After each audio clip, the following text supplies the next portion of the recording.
A Werewolf Shifter Romance audiobook, written by Katherine Stewart. Prologue. Long before the scent of cheap berry liquor and forbidden desire mingled in a neon-hued bar, long before a text message could shatter a meticulously planned life, the ancient forests that cradled the werewolf packs whispered a very different story. Centuries ago, the Silverstream Pack, known even then for their calm demeanor and affinity for the clear running waters, and the Shadowfang Clan, fierce protectors of the moon-drenched, darker territories, were not sworn enemies. In fact, they shared uneasy borders, yes, but also a grudging respect, born from necessity and the shared threat of lone rogue wolves that haunted the deeper, untamed wilds. Their alphas, Theron of Silverstream and Lyraka of Shadowfang, a she-wolf of formidable presence, even met under neutral moons to discuss territorial boundaries and joint concerns. Their voices curt, but not yet laced with the poison of irreversible hatred. Maybe it was fate that their paths were once aligned, even if precariously. But then, a shadow fell, not from an invading force, but from within, from the insidious whispers of ambition and misunderstanding. What followed was a series of small, unfortunate events, each one a dry twig added to a pile that no one yet realized was tinder for a wildfire.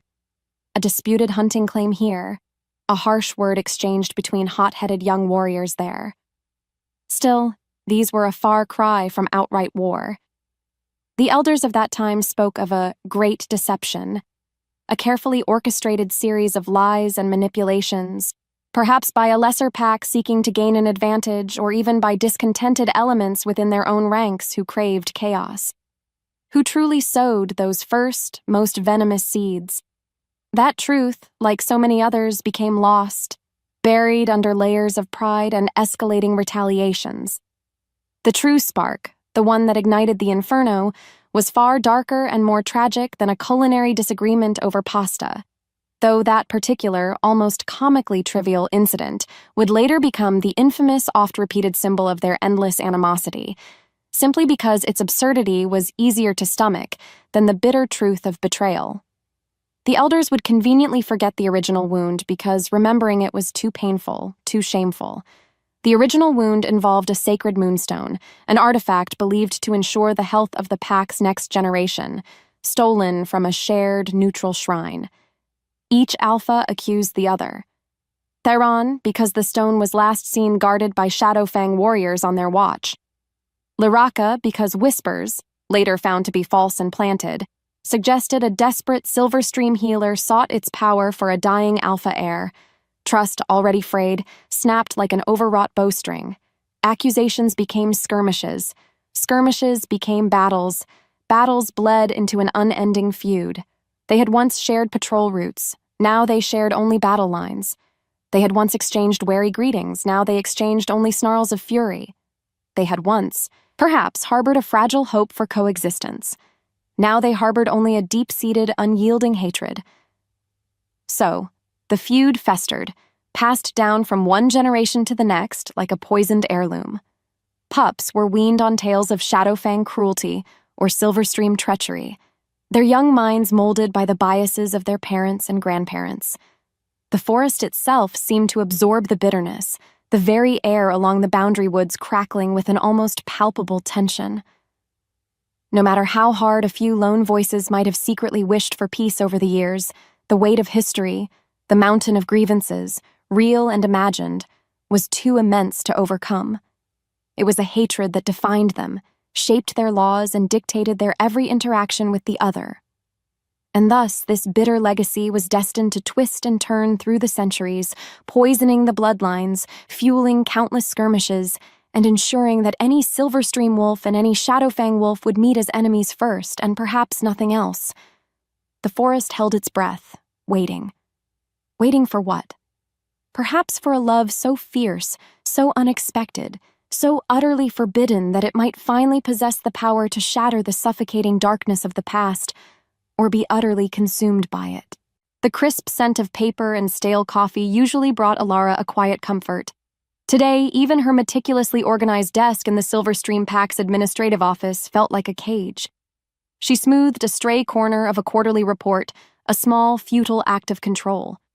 Her life was a perfectly plotted graph, predictable, safe, and utterly, soul-crushingly beige.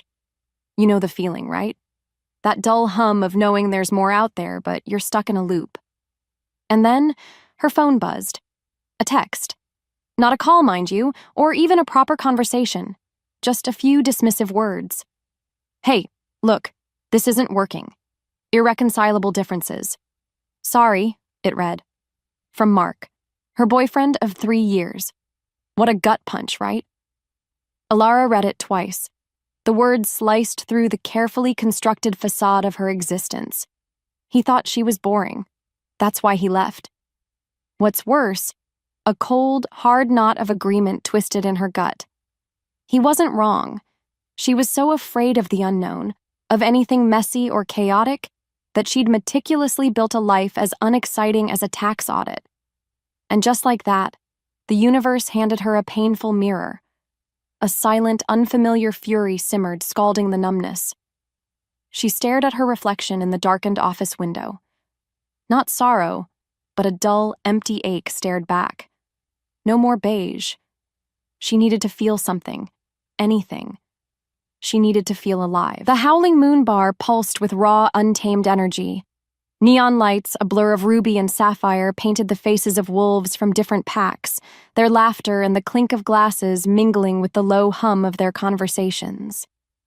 Alara, clutching a potent, berry-flavored concoction, felt a strange, exhilarating recklessness blooming inside her. Each sip chipped away at the rigid walls she'd built around herself, leaving her vulnerable and strangely alive. She wasn't looking for trouble, she was looking for oblivion. But then, he was there. Jackson Thorne. The very name was a growl on the wind in their world. Alpha of the Shadowfang Clan, known for his ruthless charm and predatory arrogance. His presence was like a dark, magnetic force cutting through the crowded room as if he owned the very air he breathed. He caught her eye across the smoky haze, his gaze a startling gold that burned with an almost primal hunger. A forbidden shiver ran down her spine. The Silverstream and Shadowfang, sworn enemies for generations over a forgotten, petty feud. Yet tonight, that hatred felt like a distant whisper. More importantly, it felt irrelevant. He moved a silent predator, weaving through bodies until he stood before her. Lost little Silverstream? His voice was a low rumble, laced with a dangerous amusement. It should have repelled her, because he was the enemy. Instead, a defiant spark ignited in her chest. As if pulled by a string, he extended a hand, surprisingly gentle, and she took it, her palm tingling against his calloused skin. Her world tilted. What followed was a jolt of pure, untamed electricity. Come morning. The light, harsh and unforgiving, stabbed through the unfamiliar curtains. Alara blinked, disoriented. Then the scent hit her. Wood smoke, damp earth, and something uniquely, intensely masculine. Jackson. Still, she was tangled in his sheets, the rough fabric a stark contrast to her silk-smooth Silverstream bed linens. Her bones remembered him. The memory of his lips on her skin, his body pressed against hers, rushed back in a torrent of shame and overwhelming, illicit arousal. Her body thrummed with a new potent awareness. This wasn't safe. This was wild. Jackson stirred beside her. His golden eyes, normally piercing, were hazy with sleep.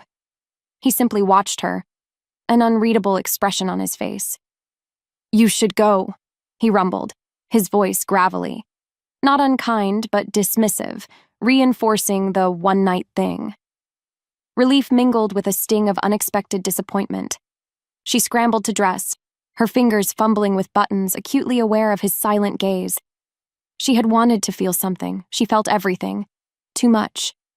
She fled, the air outside still cool, crisp, and carrying the lingering scent of him.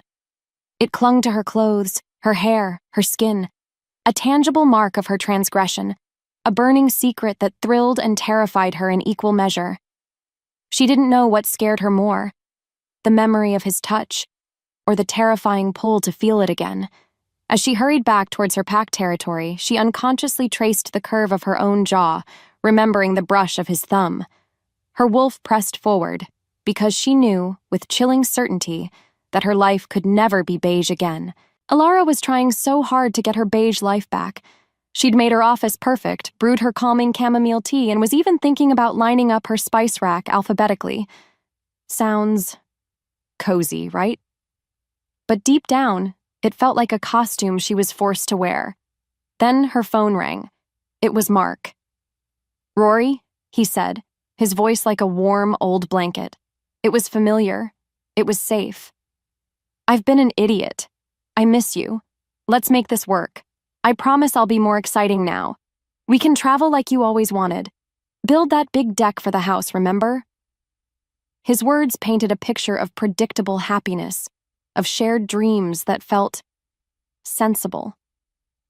A part of Alara, the part that craved stability, like a drowning person craves air, sighed in relief.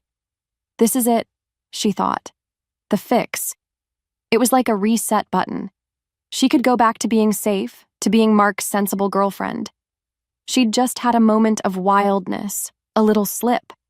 This was the steady ground she'd been yearning for because her mind still clung to the idea that safety was happiness. She agreed, her voice a little shaky, a faint tremor she hoped he wouldn't notice. Later that evening, when he arrived and wrapped her in a familiar hug, she felt nothing but a hollow echo. It was like trying to fit a vibrant, roaring fire back into a tiny, damp matchbox. Getting back to life with Mark felt wrong, like wearing shoes 2 sizes too small. Everything just felt off. They went for their usual walks by the clear Silverstream River, but the gentle gurgle of the water now sounded too quiet, too tame. The crisp scent of freshly cut grass, usually comforting, reminded her too much of the damp earth that clung to Jackson after he shifted. Mark's touch, soft and familiar, left her cold. Instead, her skin prickled with a phantom heat that only Jackson's rougher hands could ignite. She'd be in the middle of a serious chat with Mark about things like pack taxes, and her mind would just drift. A vivid picture of Jackson's golden eyes would flash behind her eyelids, his predatory intensity, and then a sudden, unexpected warmth would bloom low in her belly, shocking her. She tried to push it away, to bury it deep under layers of logic and sensible thoughts, but it was a persistent, intoxicating whisper. She was restless all the time, angry, even, at this unwelcome invasion of her perfectly ordered mind. How dare he still feel so real? During a quiet movie night, Mark reached for her hand. Alara flinched, pulling away as a full-blown fantasy of Jackson's touch overwhelmed her. She quickly mumbled an excuse about feeling unwell and fled to her room, trembling with a desire that felt alien and yet, somehow, utterly her own. She just couldn't escape it because his touch still lingered like a brand. She couldn't do it anymore.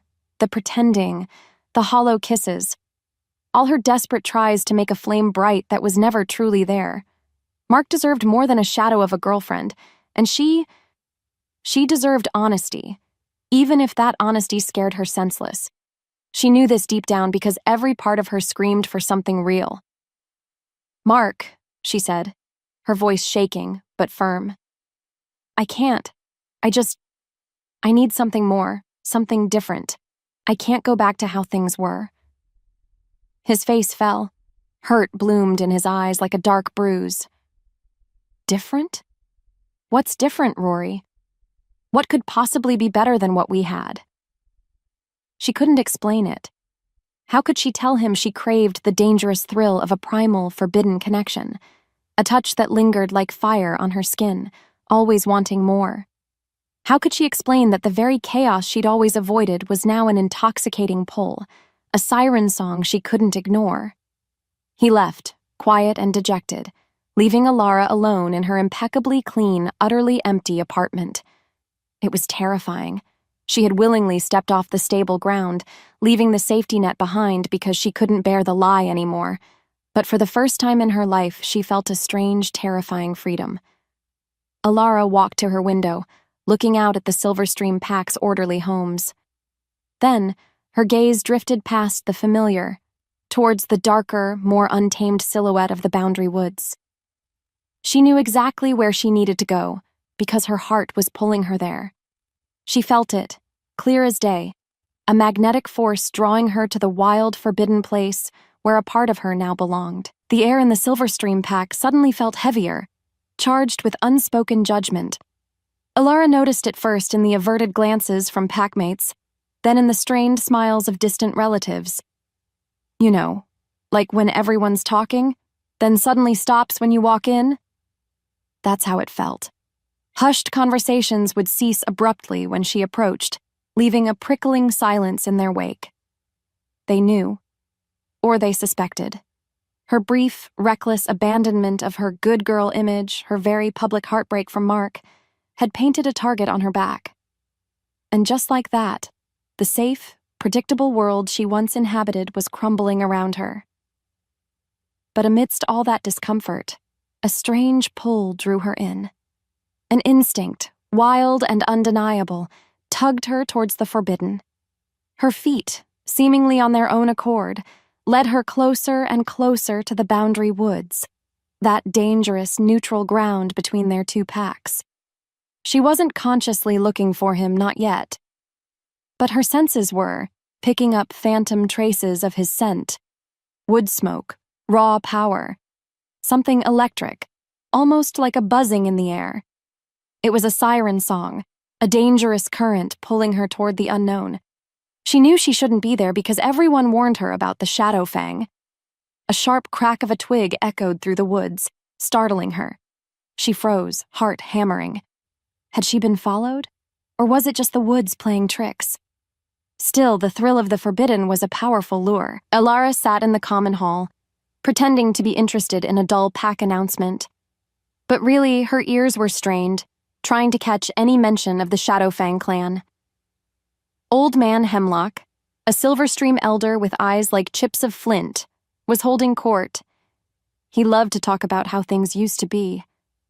Ruthless they are, he rasped, his voice thick with generations of animosity. No honor. Remember the great spaghetti incident of '87? They broke the pasta before boiling it. A sacrilege, a sign of their barbarism. The other elders nodded gravely, their faces etched with ancient prejudice.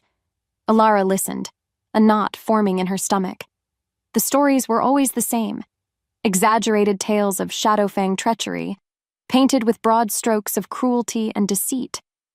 She tried to make sense of these monstrous images with the man who had saved her, the man whose touch still ghosted her skin, leaving trails of heat. He hadn't felt barbaric. He had felt fierce, protected. The elders' rigid adherence to such a ludicrous origin story for their hatred baffled and infuriated her because it made no sense. Elder Hemlock, catching her eye, narrowed his gaze. A Silverstream wolf must know her enemies, Alara. They are not to be trusted. Alara simply nodded, but inside, a quiet rebellion was brewing. She wondered how many other stories were just as silly, just as made up. The pull became too strong to ignore. Days later, under the pretense of collecting rare herbs, Alara ventured deeper into the boundary woods than ever before. Her heart thrummed a frantic rhythm against her ribs. It was a mix of terror and reckless anticipation. She knew this was foolish, dangerous, a direct defiance of all pack warnings. What if someone saw her? What if they caught her? But then, she saw them. 3 hulking forms, darker than the shadows, moving with silent, predatory grace. Shadowfang scouts. They were observing her, their golden eyes gleaming in the dappled sunlight. Their stares were cold, hostile, a palpable wall of animosity. This wasn't the intoxicating private gaze of Jackson. This was the collective ancient hatred made manifest. A low, guttural growl rumbled from one of them, a clear, unmistakable warning that echoed through the quiet forest. Alara froze, her breath catching in her throat. The fear was real, sharp, and immediate, but beneath it, a strange sense of vindication. She wasn't crazy. This was real. And she was here, crossing a line she swore she never would. Slowly, cautiously, she began to retreat. Still, her gaze lingered on the dark, untamed woods, the promise of something wild and forbidden still holding her captivated. She felt their eyes on her until she was out of sight. Back in the safety of Silverstream territory, a shiver ran through her, but it wasn't entirely from fear. It was the thrill of the chase and the growing certainty that she wasn't going back. She knew, because her heart demanded it. Mark's attempts at rekindling their romance felt less like true love and more like a show, a play he was putting on. He planned these sweet picnics by the Silverstream River. He brought her flowers, little wildflowers from the Pack's shared gardens. And then he'd talk on and on about a future filled with smart choices and Pack duties, a safe future. But for Alara, every word, every touch, just showed her the empty space between them. His polite talks felt like dancing around what was real, and his kisses tasted like duty, not like fire. Alara knew he was trying, he really was, but it felt like he was wrapping her in beige all over again, and all she could think about was gold. Wild, burning gold. Pretty soon he started to see it, that subtle shift in her, the way her eyes would just drift off, unfocused, or that tiny, almost imperceptible shiver that went through her when the wind blew just right, carrying a scent that wasn't from their woods. What was that scent, she wondered? Something wild, something dangerous. One evening the air was cool and the moon was just a sliver in the sky. Mark pulled her close, his face cloudy, stormy almost. "Alara," he murmured, his voice laced with a new, unfamiliar hurt. "You're so far away, like a distant star. Is there someone else?" His eyes, usually so soft, so kind, sharpened with suspicion. Oh, they sharpened because even he could catch it then, that faded scent, the ghost of a stranger that still clung to her like a secret whispered on her skin. A hint of something wild, something he couldn't name, something that scared him. Alara felt a wave of panic.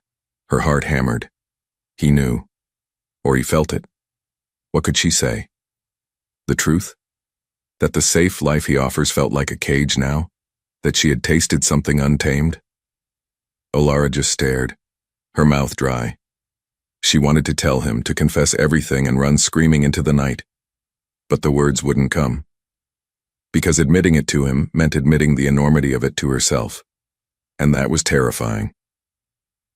"Just tell me, Alara, please," Mark said, his voice cracking slightly. And then, Mark tried to kiss her, a desperate, almost pleading gesture, a kiss begging her to say no, it's only you. But Alara turned her head. Just a slight movement, but it was a shout. A rejection stark and loud in the quiet night. His hand, which had been reaching for her cheek, just fell away. And the hurt in his eyes turned hard, cold, like ice forming. The dawning suspicion was now a terrible certainty. He knew, or at least he thought he knew, she was slipping away. And maybe, just maybe, she was already gone. What he didn't know was who she was slipping towards. Or did he? Could he sense the shadow of a rival alpha? The autumn air in the Boundary Woods felt alive, crisp, carrying the smell of pine needles and damp earth. Something pulled Alara there, a strange, undeniable force. She'd gone deeper than she should have, her inner compass just spinning wild between fear and a desperate, aching want. Was she hoping to see him? Or just feel close to where he might have been? She knew this was foolish, so foolish. She shouldn't be here. Beta Kai would have her hide. The elders. And then, suddenly, two giant shadows peeled themselves from the deeper woods. Rogues, bigger and meaner looking than any wolf she'd ever seen. Their eyes glinted with pure evil, pure hunger. Terror, sharp and cold like a knife, stole her breath. Oh no. This was it. This is what happens when you don't listen, when you stray from the safe path. Her mother's warnings echoed in her ears. The woods have teeth, Alara, especially the forbidden parts. Just as the first rogue lunged, a flash of teeth and claws aimed right for her throat. A blur of dark fur, impossibly fast, slammed into it. Bam! Jackson. He hadn't even hesitated. A primal roar, "Girl!" tore from his throat as he threw himself into the fight. He was a whirlwind of teeth and muscle, a furious, protective storm. Elara just watched, frozen between horror and something else. Awe. He fought like a demon, taking a savage gash to his side, blood blooming dark on his fur, but he didn't even make a sound. He was outnumbered, 1 against 2, but his fury was terrifyingly beautiful. His ferocity was unmatched. Elara thought, Jackson, he's protecting me. He shouldn't be here either.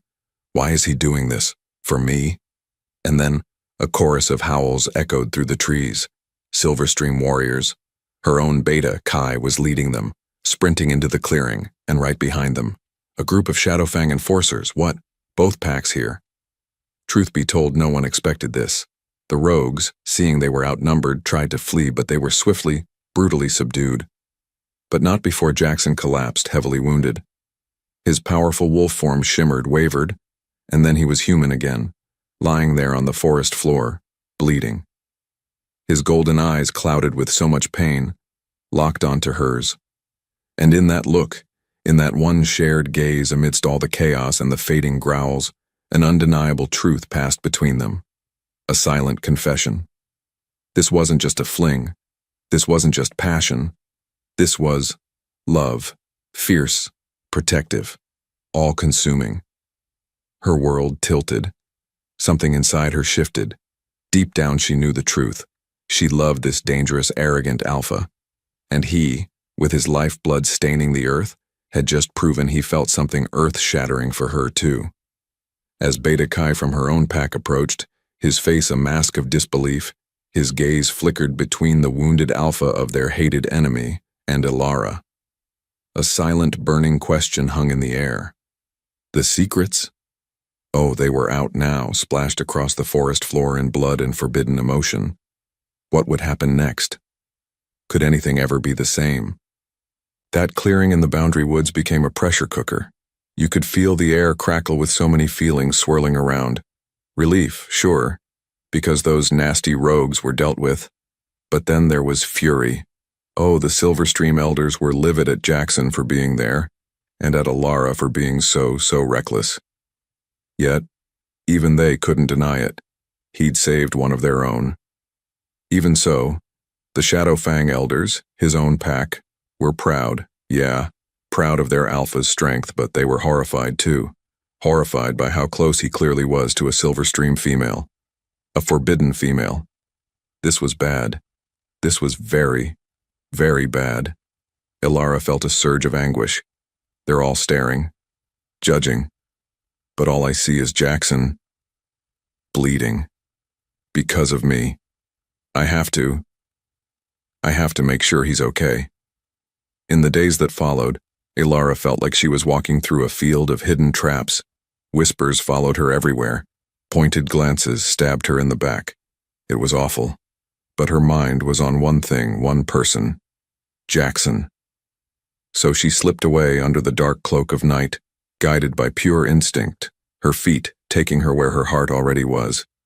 To the Shadowfang territory, to where their healers were tending to him.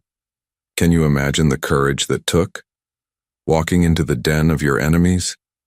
Their secret talks were hushed and intense, like weaving a fragile tapestry of shared fears and these growing, burning desires. He was still gruff, even in pain, that Jackson. But there was a softness there now, a vulnerability she'd never seen. He told her about the weight of being alpha, the endless pressure to be fierce, to be strong, to never show weakness. They expect a monster, little Silverstream, Jackson rasped, his voice rough but a hint of a wry smile on his lips. Sometimes, it's easier to just give them one. You're not a monster, Jackson, Elara said softly. You saved me. And then he told her. The big secret. The ancient reason for all this hate. The infamous spaghetti incident. Jackson let out a low chuckle that turned into a wince of pain. My great-great-grandfather. A stubborn old wolf, even by Shadowfang standards. He broke a bundle of spaghetti in half. before cooking it. Can you believe it? Your elder at the time apparently saw it as an unholy act, a crime against pasta. He tried to grin, but it was more of a grimace. And that, little Silverstream, that apparently is how a centuries-long war started. Over noodles. Alara just stared, her mouth agape. And then, a laugh bubbled up. A wild, shaky laugh, tinged with disbelief and maybe a little bit of hysteria. The sheer, ridiculous, stupid absurdity of it all. Centuries of hatred, generations of bloodshed and mistrust. All because someone snapped their spaghetti. It stripped away all the grand pronouncements, all the noble justifications for the feud. All that was left was the raw, stupid, unbelievable truth. It was freeing and infuriating. Because of that, they were supposed to be mortal enemies? Because of that, her love for this man, the man who just risked his life for her, was forbidden? No, not anymore. Alara felt a simmering rage and a dawning resolve. Spaghetti. They've built walls of hatred on spaghetti. This isn't just foolish. It's a lie. A dangerous, stupid lie. As Alara slipped back into her own territory, the moon her only witness, that new rage simmered, hot and strong. She wasn't just protecting her heart anymore. Oh no. She was fighting something much bigger. She was fighting a ludicrous, dangerous lie that had twisted and poisoned their lives for far, far too long. And she knew, with a certainty that settled deep in her bones, this fight was just beginning. The question was, would Jackson fight with her? Or would the weight of his own pack, his own history, crush the fragile hope that had just been born? Okay, I'm ready. The moon, a silver disk hanging low in the inky sky, illuminated the secret clearing in the boundary woods with an ethereal glow. And then, Alara waited, her heart thrumming a frantic rhythm against her ribs, a wild drumbeat in the otherwise silent night. The chill of the autumn air kissed her skin, a stark contrast to the fire that burned fiercely in her veins. This place, once a symbol of division and danger, now felt like the only sanctuary in a world determined to tear them apart. Every rustle of leaves, every snap of a distant twig sent a jolt through her. Was it him? Or was it danger? Maybe it was fate that she was here, risking everything. Soon after, a shadow detached itself from the deeper darkness of the trees, coalescing into a familiar, powerful form. Jackson. He moved with the silent grace of a predator, yet there was a weariness in his powerful shoulders, his flank still visibly bandaged from the rogue attack. His golden eyes, usually so guarded, so fiercely alpha, now held a raw, unguarded vulnerability that she was beginning to recognize, a vulnerability that called to something deep within her own soul. The air thickened, and the space between them burned with unspoken words. "You came," he rumbled, his voice a low, rough caress that sent shivers down her spine despite the cold. It wasn't a question, but a statement, heavy with relief and 100 other emotions she couldn't quite decipher. "I had to," she whispered, her voice trembling slightly as she stepped closer, drawn by an invisible tether.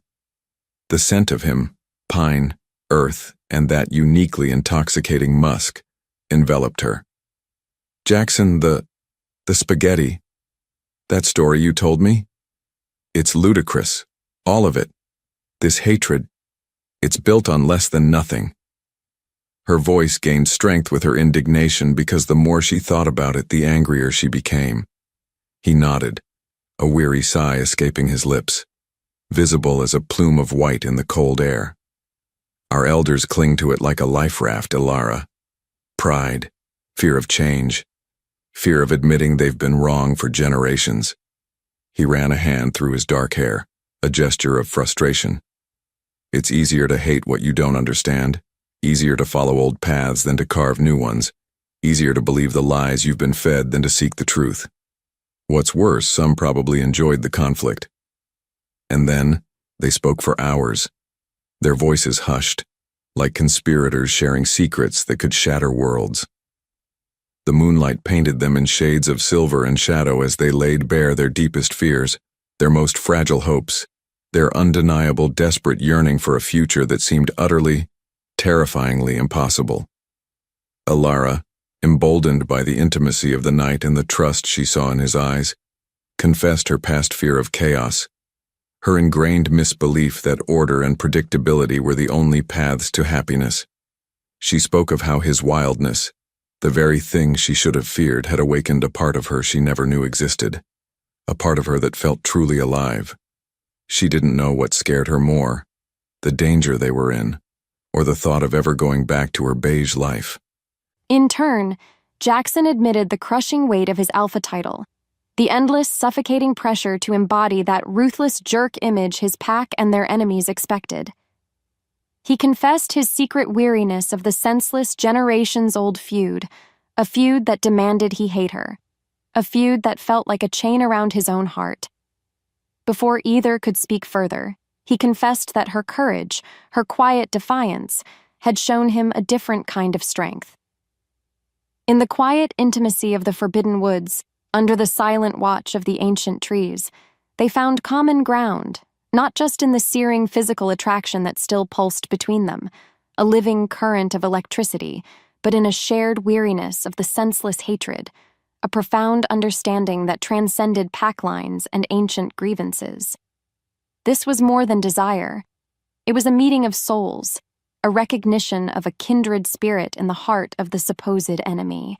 What followed was a silence filled with the weight of their confessions, heavy yet liberating. "I want this, Jackson," Alara finally confessed, her voice barely a whisper, yet carrying the strength of an unbreakable vow.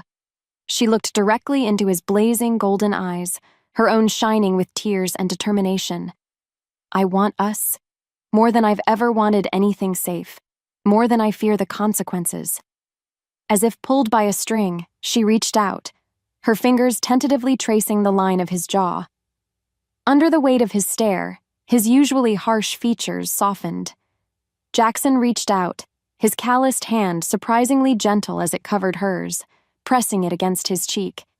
His touch was fire, a searing brand on her skin.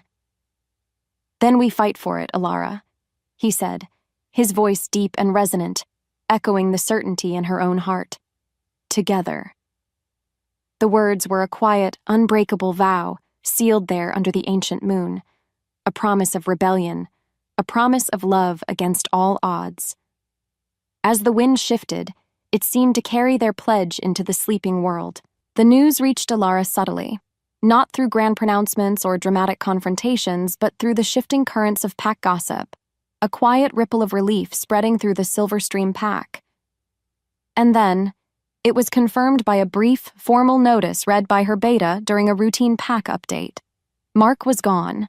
He'd left a formal letter for the Alpha, stating his intention to relocate to a distant territory, citing a rather vague need for new opportunities and a change of scenery. There were no tearful goodbyes for Alara, no lingering confrontations, no last-ditch efforts to win her back, just absence. A sudden, clean break. Alara felt a strange, complex mix of emotions swirling within her.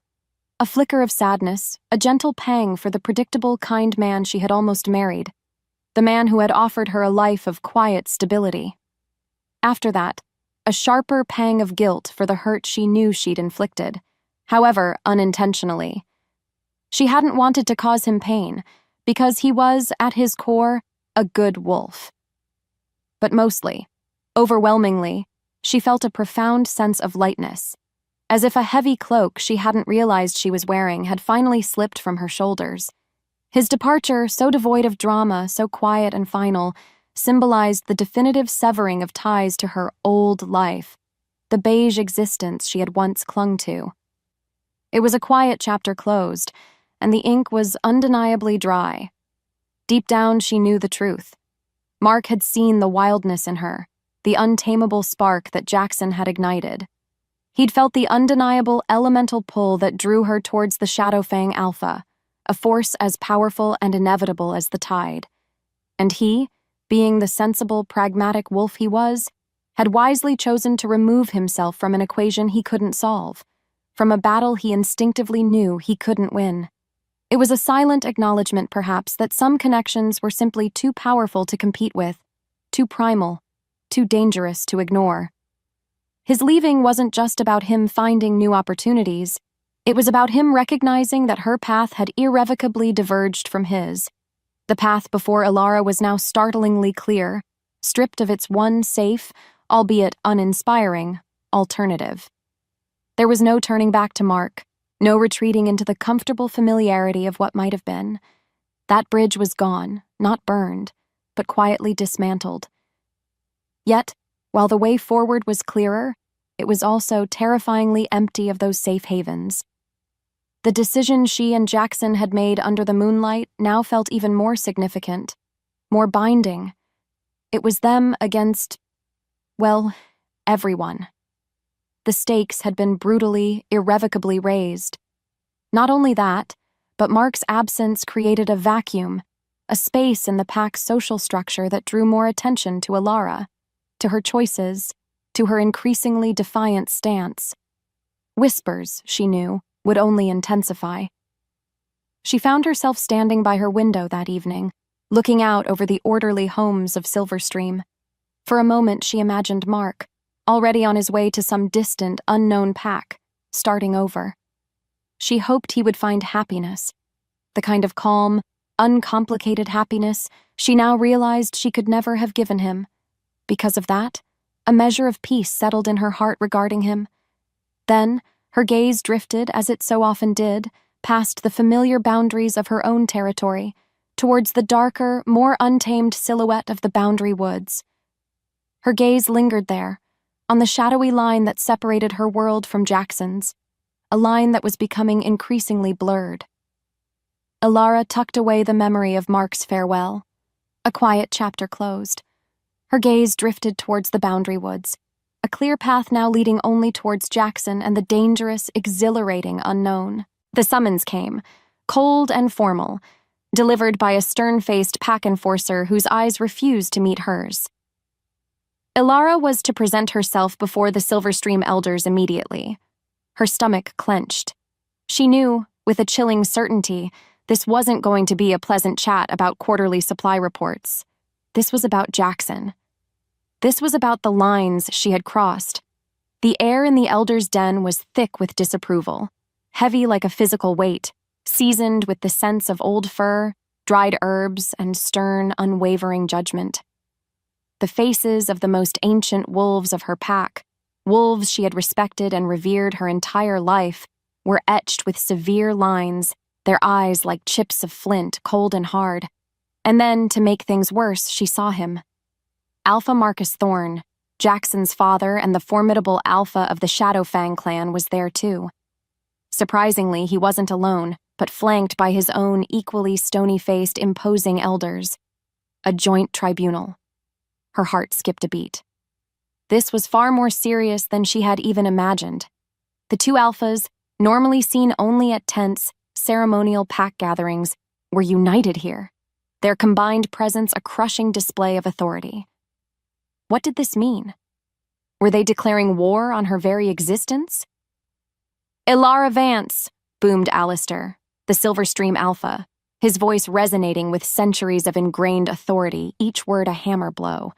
He didn't even offer her a seat. "Your recent actions have brought dishonor and significant disruption upon this pack, consorting with a Shadowfang and an Alpha's son no less, particularly after the incident in the Boundary Woods, is an egregious affront to our ancestors, our laws, and everything we hold sacred." His gaze was like a physical force, trying to pin her to the ground. "You are hereby forbidden," he continued, his voice dropping to a dangerous, non-negotiable level, "from any further contact, of any kind, with Alpha Jackson Thorne or any member of his clan. This is not a request, it is an order." Before she could even form a response, Alpha Marcus Thorne spoke, his voice a low, dangerous growl that vibrated in the tense air, just as severe as Alistair's, though his eyes, so like Jackson's, met Ilara's for a fleeting, almost imperceptible moment. Was that a flicker of something other than condemnation she saw there? or was it just her desperate hope? "The Shadowfang Clan concurs," he stated, his words clipped and final. "This reckless association threatens the fragile peace we have barely maintained. It fans the flames of old animosities. It will stop." Alistair then delivered the final chilling pronouncement. "Defiance, Alara Vance, will result in severe consequences. Consequences that will ensure your complete separation from both our packs. Banishment, a fate no wolf should face alone, is not out of the question. Consider this your only warning." The weight of their combined authority, the sheer, unyielding power of two alphas and their assembled elders, was crushing. They painted a stark, brutal choice. Denounce her bond with Jackson, renounce the love that had just begun to blossom, or lose everything, her pack, her home, her identity, her very future. Alara's heart pounded in her chest like a trapped bird, fear coiling cold and sharp in her belly. This was it, the point of no return. But then, as the silence stretched, something else ignited within her, a fiery, stubborn resolve. Her wolf, the part of her that Jackson had awakened, pressed forward. She would not deny what she felt. She could not. As she walked out of the den, the chilling word, banishment, echoing in her mind like a death knell, Alara chanced a quick glance at Jackson's father. Alpha Thorn's expression was still granite, unreadable. Was there truly nothing of Jackson's defiance in him? Before the heavy wooden door closed, she thought she saw Jackson himself, standing in the shadows of an adjoining corridor, his silhouette unmistakable. He gave a subtle, almost imperceptible nod, a silent message that only she would understand. No turning back. Their love was now a direct, open challenge to the ancient order, and the war for their future had officially begun. The Elder's warning, delivered with the crushing weight of two alphas, wasn't just a warning. It was a sentence. And just like that, Alara became a ghost in her own pack, a whisper in the vibrant life of Silverstream. Former friends, wolves she had tumbled with as a pup and shared secrets with under starry skies, now averted their gazes, their smiles thin, brittle things that shattered before they could reach their eyes. Conversations, once lively and inclusive, would cease abruptly, plunging into a suffocating, awkward silence the moment she entered a room, leaving a prickling awareness of her unwelcome presence in their wake. Her administrative duties, tasks that had once given her a sense of purpose and belonging, however mundane, were slowly, almost invisibly, stripped away. Instead, she was assigned meaningless, solitary chores, things designed to keep her isolated, out of sight, out of mind. It was a cold, calculated ostracization, a deliberate chipping away at her spirit, designed to break her, to force her back into the fold of obedience. Did they really think this would make her forget Jackson? Or was it simply punishment, pure and simple? Whispers followed her like insidious shadows clinging to her heels. "Traitor," she heard one day from behind a supposedly closed door. "Reckless," hissed another as she passed by the training grounds. "She-wolf of ill repute," a crone muttered, loud enough for Alara to hear, her words laced with venom. Each syllable was a tiny poisoned dart, finding its mark in her already wounded heart. The comfort of community, the warmth of belonging that had been her foundation, her security her entire life, was now a source of relentless, bitter pain. She offered a hesitant greeting. They offered a blank stare. She sought connection. She found only a cold, unyielding wall. She yearned for understanding. She received only judgment. It was a lonely, terrifying existence, made worse because these were her people, her family. At first there was shock, a stunned disbelief that her pack, could turn on her so completely. And then that shock slowly curdled into a deep, aching despair.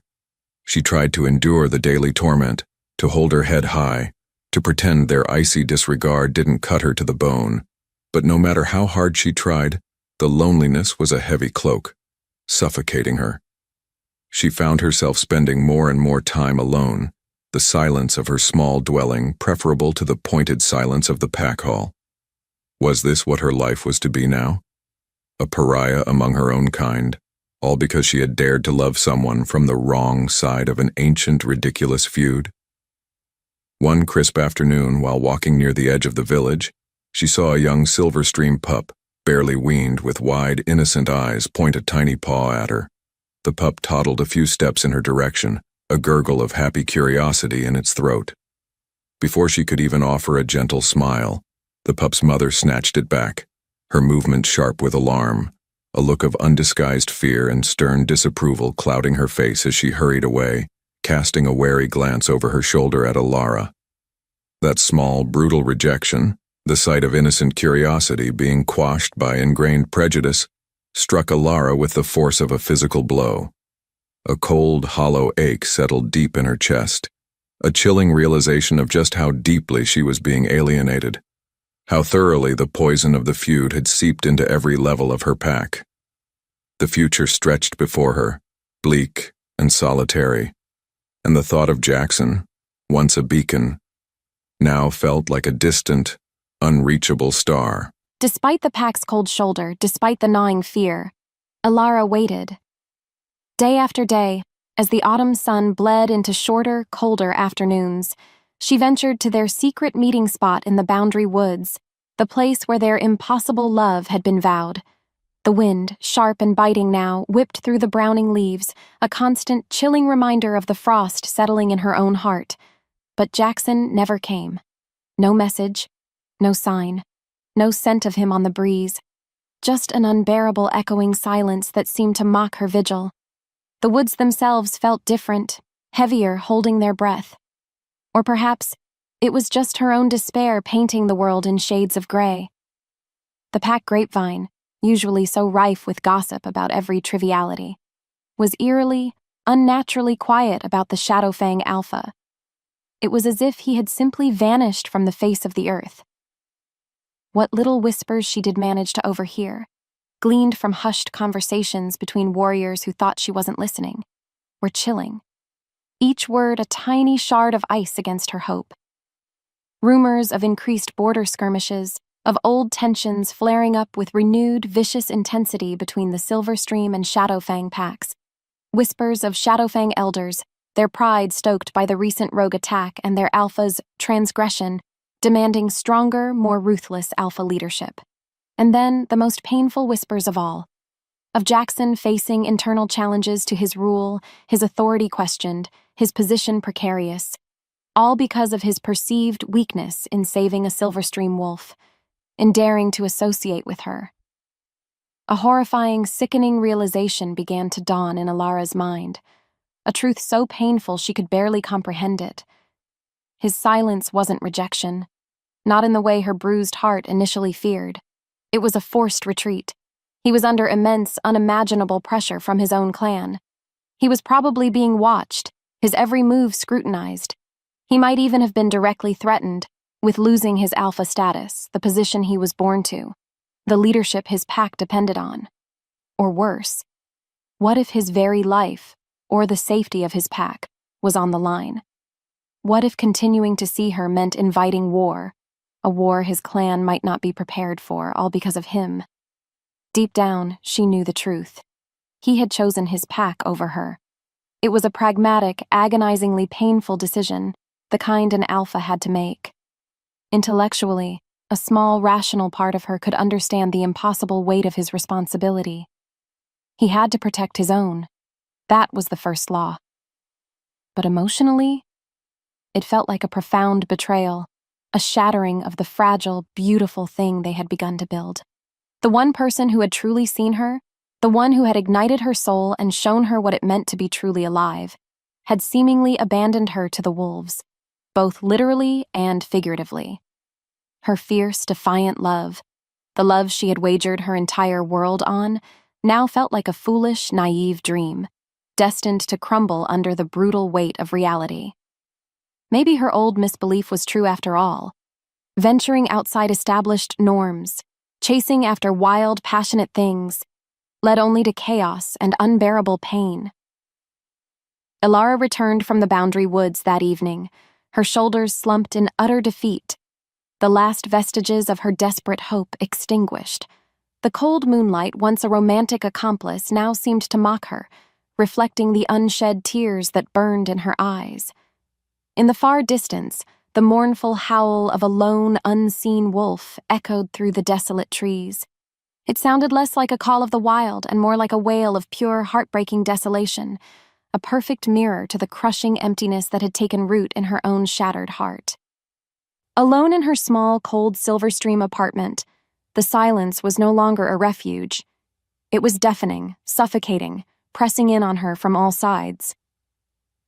Ilara curled into a tight, miserable ball on her bed, the soft blankets offering no comfort, no warmth against the bone-deep chill of dread that was seeping into her very marrow. "This is what happens when you stray," a cruel, insidious voice whispered in the desolate corners of her mind, echoing the smug pronouncements of the elders: chaos, pain, loss. Her internal flaw, that deep-seated, lifelong belief that stability and order were synonymous with happiness, that passion was a dangerous, destructive force, screamed its bitter, ugly vindication. Mark's boring, predictable life, the beige routine she had once scorned, now seemed like a forgotten, unattainable paradise. At least there, in that safe, unexciting world, she hadn't been this utterly, despairingly alone. What was so wrong with beige, anyway? Beige was safe. Beige didn't hurt like this. She remembered the feel of Jackson's hands on her skin, rough yet tender. She remembered the ferocity of his protectiveness in the woods, the blazing gold of his eyes when he looked at her. Was it all a lie? A temporary madness born of her own loneliness and his roguish charm? Had she imagined the depth, the connection, the earth-shattering promise in his touch, in his gaze? The spaghetti incident, once a symbol of the ludicrous nature of their feud, a spark of hope that such silliness could be overcome, now felt like a cruel, mocking joke. A cosmic prank played on a naive fool who actually believed love could conquer centuries of ingrained hatred. Generations of wolves had lived and died by this feud. Who was she to think she could change it? What if the elders were right? What if some divisions were simply too ancient, too deep-seated, too ingrained in the very blood and bone of their people to ever truly heal? What if their packs were destined to be enemies, forever locked in this senseless cycle of suspicion and animosity? And what if she, Ilara Vance, was just a fool, a silly romantic girl clinging to a dangerous, impossible fantasy? Giving up, the thought slithered into her mind, seductive in its promise of an end to the pain. Just letting go. Leaving both packs, disappearing into the vast, uncaring wilderness, fading into anonymity where no one knew her name, no one expected anything of her. Letting her wolf self, the part of her that ached for Jackson, the part that had caused all this turmoil, simply wither and die. Even that seemed less painful than continuing to fight this hopeless, heartbreaking war, a war she was so clearly destined to lose, a war it seemed no one else but her even believed in anymore. What was the point of fighting when the person you were fighting for had seemingly surrendered? Tears, hot and heavy, finally broke free, streaming down her face, cooling on her cheeks in the chilly air of the room. The only sound was her own ragged, broken breathing, each inhale a struggle, each exhale a whisper of defeat. The world outside her small window, the world that continued to spin, uncaring and indifferent to her private agony, felt impossibly vast, impossibly cruel. And she, in the midst of it all, felt so utterly, terrifyingly small and alone. The fight had gone out of her. All that remained was a hollow, aching void where hope used to be. The despair from the preceding weeks was a suffocating blanket, heavy and seemingly impenetrable. Yet even in its darkest folds, something pricked at Ilara. A tiny, stubborn sliver of defiance, a defiant whisper of Jackson's golden eyes that refused to be entirely extinguished. She found herself often in the dusty silence of the pack's archive room, not for any assigned work, because those had all but vanished, but more for a distraction from the gnawing emptiness. Her fingers, listless at first, began tracing the faded script of old territorial maps, the brittle edges of forgotten treaties. It was something to do, a way to feel connected to a history that wasn't entirely steeped in her current pain. And then, one bleak afternoon, as her fingers brushed against a loose panel in the bottom of an ancient, scarred wooden chest, she felt it give way. A hidden compartment. Her heart gave an odd little flutter. What was this? Inside, nestled on a bed of dried leaves, lay a brittle, rolled parchment, tied with a faded leather thong. With trembling hands, she unrolled it. It wasn't about pasta. It was a faded, beautifully inked depiction of what looked like a very, very old moonlit summit. But what made her breath catch was the sight of Silverstream and Shadowfang elders seated together, not in opposition across a fire, but in a ceremonial circle of shared purpose, their expressions serious but not hostile, a symbol of ancient, forgotten unity. The carefully penned text beneath spoke of forgotten alliances, of mutual respect, and of a time before the Great Deception sowed bitter discord among brothers. The infamous spaghetti incident, if it was there at all, was a mere footnote, almost an afterthought, its triviality stark against the backdrop of this grand, lost peace. A fierce, burning indignation surged through Alara, so powerful it made her gasp. This was a lie, a monumental, centuries-old lie. Her people, their people, had been manipulated, blinded by a manufactured hatred, their shared history deliberately buried. This wasn't just about her and Jackson anymore. This was about generations of lost peace, about lives governed by a falsehood. Because of that, her despair began to recede, replaced by a cold, hard anger. As if the universe itself sensed her shift, a small, smooth gray stone, the exact kind she'd once idly picked up outside Jackson's den during his recovery, dropped with a soft tink onto her dusty windowsill. Her head snapped up. How? Attached to it by a thin strip of sinew was a tiny scrap of bark. With a racing pulse, she snatched it up. Scratched into its surface with what looked like a sharp claw was a single, rough inscription. Not forgotten. Thorn. A surge of renewed hope, hot, fierce, and utterly overwhelming, ignited within her, chasing away the last shadows of her desolation. He hadn't abandoned her. He was fighting in his own way, facing his own battles. And now, she had the proof, not just of his feelings, but of the very deception that had kept them apart. Alara clutched the ancient parchment in one hand and the precious piece of bark in the other, her eyes blazing with a new, unshakable resolve. This wasn't just hope. This was a weapon. This was a plan. Under the darkest sliver of a crescent moon, when the woods were at their most secretive, Lara slipped into their Boundary Woods meeting spot. The air was cold, but a fire of anticipation burned in her chest. And then, he was there, emerging from the shadows like a thought made real. Jackson. His expression was grim, etched with lines of strain she hadn't seen before. But the moment his golden eyes met hers, they lit with a profound, undeniable relief. He was leaner, she noticed, more scarred than when she'd last seen him properly, but his resolve was like tempered iron. Without a word, they closed the distance, their embrace a silent, desperate affirmation of their unbroken bond, a fierce reclaiming of what the world had tried to tear asunder. It wasn't a soft reunion.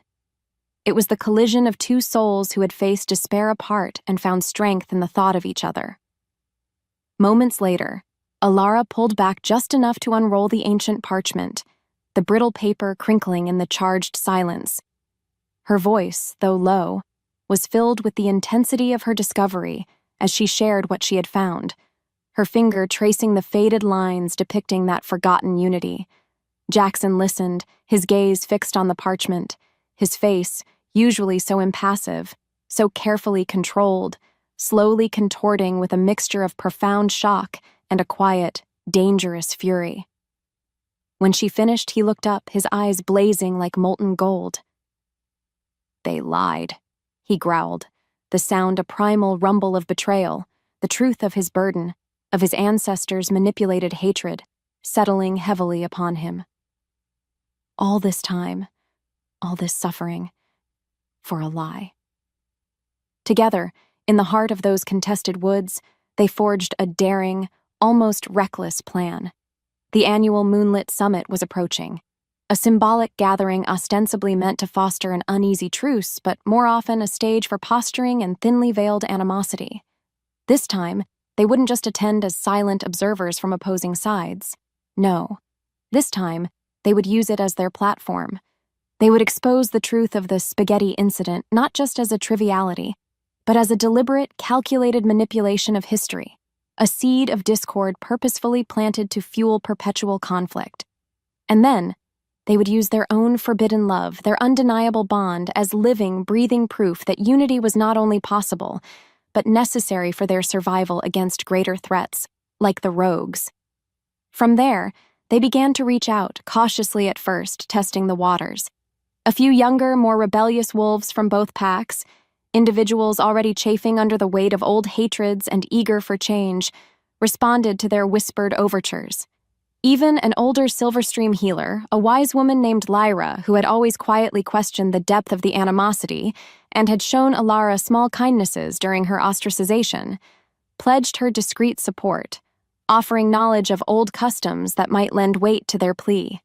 A quiet network, a fragile web woven from whispered hopes and shared frustrations, began to form, a small flicker of rebellion against centuries of darkness.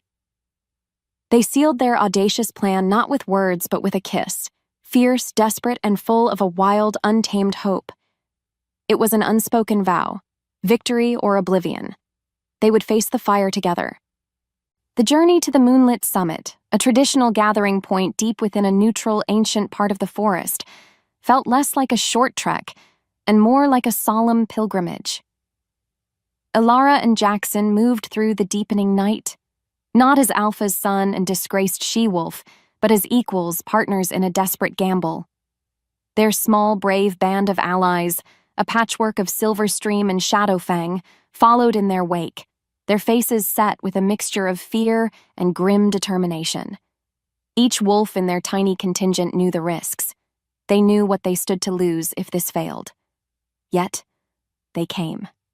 Every rustle of unseen creatures in the undergrowth, every snap of a dry twig under a careless paw, heightened the already palpable tension. The forest itself seemed to watch them, its ancient trees like silent, judgmental sentinels. They skirted watchful patrols from both their packs, warriors who would surely raise an alarm if they recognized this strange, mixed group. More than once, they had to melt into the shadows, hearts pounding, as suspicious scouts sniffed the air, their expressions clearly confused by the mingling, contradictory sense of Silverstream and Shadowfang Wolf moving together in forbidden unity. There were moments of whispered doubt, hushed fears of what the assembled elders would do, of the terrible retribution that might fall upon them all if their plea was rejected. What if they weren't just banished but attacked? What if this ignited the very war they sought to prevent? But each time despair threatened to take root, Alara would catch Jackson's eye, a silent exchange of strength and reassurance passing between them. Or he would reach out, his fingers briefly, powerfully brushing hers, a simple touch that spoke volumes, grounding her, hardening her resolve. They were doing this. For themselves, yes, but also for every wolf who had ever suffered under the senseless weight of the feud, for their families, for a future that hadn't yet been allowed to exist. They were fighting not just for their love, but for the soul of their people. As the scent of the central bonfire, rich with burning pine and a hint of ceremonial herbs, grew stronger on the night air, so did the thrum of anticipation in Alara's chest. It was a wild, almost painful fluttering, a mix of terror and fierce, unyielding hope. And then, the clearing appeared before them, a vast, circular space bathed in the silvery glow of the full moon, the very moon that was supposed to witness their fragile truces. The stern, weathered faces of the assembled elders from at least a dozen packs, including their own, were already visible, seated in their ancient, adversarial formations around the blazing fire. This was it. The moment of truth had arrived. Alara took a deep, steadying breath, her heart a wild drum against her ribs. She tightened her grip on Jackson's hand, feeling the answering squeeze, strong and sure. Together, they stepped out of the shadows and into the harsh, flickering light of the bonfire, into the collective, astonished gaze of their sworn enemies, into their shared destiny. Epilogue. Years later, a small, vibrant pup with Alara's inquisitive eyes and Jackson's mischievous grin chased butterflies through a sun-dappled field, her joyful yips echoing like wind chimes. Her fur, a soft, dappled coat, was a unique, beautiful blend of Silverstream light and Shadowfang dark, a living tapestry of two worlds woven into one. She giggled, a pure, happy sound, as she stumbled on clumsy paws, running with all her might towards two figures standing together at the edge of the meadow, their hands clasped, watching her with an expression of such boundless love, it seemed to illuminate the very air around them. Alara and Jackson. This small, energetic life, so full of joy and unburdened by old hatreds, this was their future. A living, breathing embodiment of the hard-won peace they had fought for, a precious, undeniable testament to the extraordinary love that had dared to defy centuries of inherited animosity, and against all odds had healed two fractured peoples.